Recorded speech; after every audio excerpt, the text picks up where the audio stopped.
Tyre আবিষ্কার হয়েছে 1888 সালে এবং এই টায়ারের আবিষ্কারক হচ্ছে জর্জ বয়েড ডানলপ। টায়ার আবিষ্কার করার পর থেকে যোগাযোগের ক্ষেত্রে কিন্তু মাইলফলক পরিবর্তন এসেছে। বাইকের ক্ষেত্রে টায়ার কিন্তু খুবই গুরুত্বপূর্ণ একটি বিষয় এবং টায়ার ছাড়া বাইক প্রায় অচলই বলা চলে।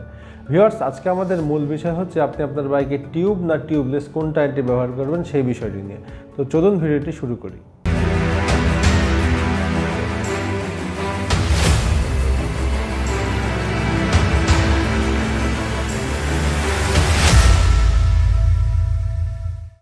এবার আসুন জেনে নিই টিউব এবং টিউবলেস টায়ার কী বা কাকে বলে।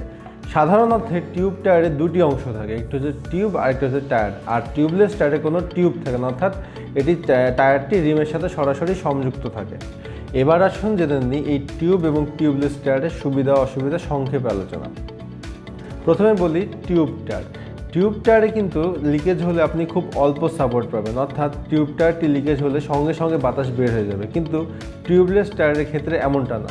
টিউবলেস টায়ার লিকেজ হলেও বা কোনো পেরেক ঢুকলে সেটা আপনাকে অনেকক্ষণ পর্যন্ত সাপোর্ট দিবে, যার কারণে আপনি টিউবলেস টায়ারে অনায়াসে লং রাইড করতে পারেন।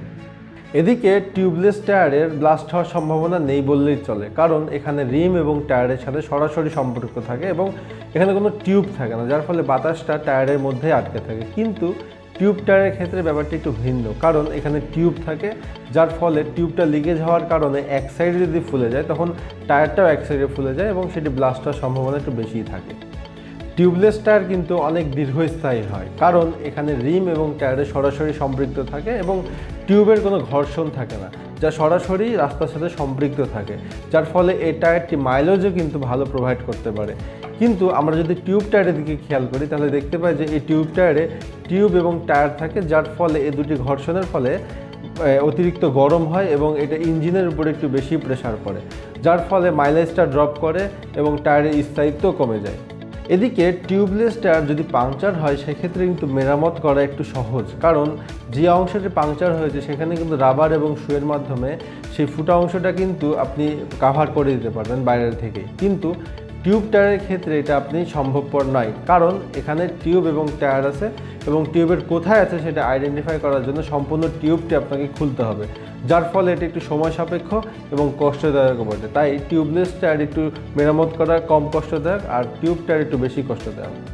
আরও সুবিধা অসুবিধার মধ্যে যে বিষয়গুলো রয়েছে সেগুলো হলো, টিউবলেস টায়ারে যদি টায়ার প্রেশার কম থাকে সেই ক্ষেত্রে কিন্তু ব্যালেন্সে তেমন তারতম্য পাবেন না, কিন্তু টিউব টায়ারের ক্ষেত্রে যদি আপনার টায়ার প্রেশার কম থাকে সেই ক্ষেত্রে কিন্তু ব্যালেন্সে একটি ইমব্যালেন্স হওয়ার সম্ভাবনা থাকে, কারণ আপনারা জানেন যে টিউবলেস টায়ারে সরাসরি টায়ার থাকে এবং টিউব টায়ারে শুধুমাত্র টিউব এবং টায়ার থাকে। এদিকে টিউবলেস টায়ারের সাইড ওয়াল লিক হলে সেটি ঠিক করানো কষ্টসাধ্য এবং টিউবলেস টায়ারের সাইড ওয়াল অনেক নরম হয়ে থাকে, যার ফলে এটি সঠিক পদ্ধতিতে ঠিক করা যায় না, কিন্তু টিউব টায়ারে সেটি ঠিক করা একদম সহজ। তবে ভয় পাওয়ার কোনো কারণ নেই, টিউবলেস টায়ারের সাইড ওয়ালে সহজে কিছু ঢুকে না বা লিকেজ হয় না। টিউব টায়ার যদি লিকেজ হয় সেক্ষেত্রে কিন্তু মেরামত করা অনেক সহজ এবং আপনি যে কোনো স্থানে এটি মেরামত করার জিনিসপত্র বা মেকার পেয়ে যাবেন, কিন্তু টিউবলেস টায়ার লিকেজ হলে এটি সব জায়গায় মেরামত করা যায় না এবং দক্ষ মেকানিকের প্রয়োজন হয়। এদিকে আমরা আরেকটি সুবিধা অসুবিধার কথা বলি, তা হলো টিউবলেস টায়ার কিন্তু দামে বেশি আর টিউব টায়ার কিন্তু দামে তুলনামূলক কম। তবে আপনি যদি পারফরমেন্স এবং অন্যান্য সব কিছু বিবেচনা করেন, স্থায়িত্ব সব কিছু মিলিয়ে কিন্তু টিউবলেস টায়ারটা আপনাকে একটু বেশি সাপোর্ট দেবে সব দিক থেকে। তাই এবার আপনি কোন টায়ারটি কিনবেন তাই আপনার বিষয়। ভিউয়ার্স, আজকে এই ছিল আলোচনার বিষয় যে আপনি আপনার বাইকে কোনটি ব্যবহার করবেন, টিউব না টিউবলেস, সেটি নিয়ে সংক্ষিপ্ত আলোচনা। আশা করি আপনাদের ভিডিওটি ভালো লেগেছে এবং আমাদের কমেন্ট বক্সে জানান যে আপনি কোন টায়ারটি ব্যবহার করছেন। আজকে বিদায় নিচ্ছি, আল্লাহ হাফেজ।